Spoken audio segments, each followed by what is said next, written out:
Now, a year into the pandemic, we continue to learn about some new long-term effects from COVID-19. Some children are now developing inflammation syndromes that doctors can only trace back to the virus. News 4's Ryan Breslin is live for us out at Vanderbilt this morning to share what one family is going through. Goodness, good morning to you, Ryan.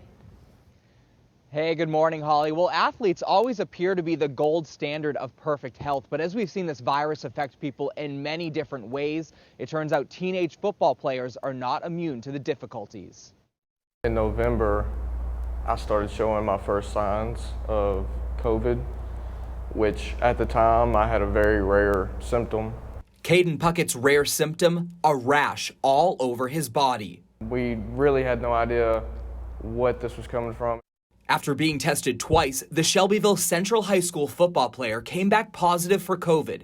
He started feeling relief until the beginning of the new year.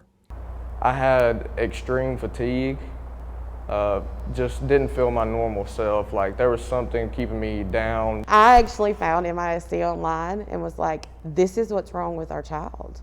The Pucketts were frustrated when blood tests came back normal. But finally, imaging showed multi-system inflammatory syndrome in children and post-COVID myocarditis. It's basically just an inflamed heart from that. You know, myocarditis has been around. That's a thing, but where the confusion comes in is when you add post-COVID. And now they're still looking for answers for Caden, who is being told to do as little as possible.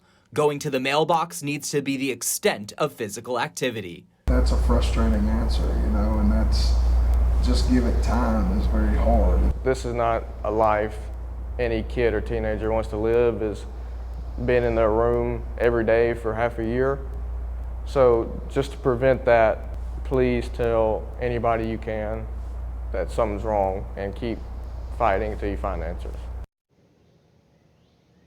Now, Caden wants to share this awareness because just in Shelbyville alone, 2 other kids also have this MISC problem following a COVID diagnosis. Coming up in the next half hour, I will share how the community and football team are rallying around Caden. Holly?